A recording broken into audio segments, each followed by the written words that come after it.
Ito ang latest chika mo sang Love Expert. Pinanood ang performance ng Don Bell sa ASAP kahapon at kalat na ang video nila sa iba't ibang social media platform. At may napansin raw siya sa dalawa. Ito ang nasabi niya. Si Bel Mariano ang napansin ko.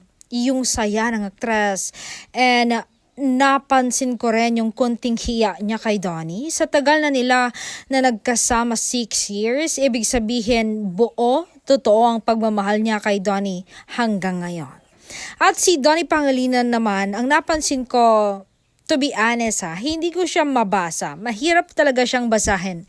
Introvert kasi siya, especially may switch siya ng personality.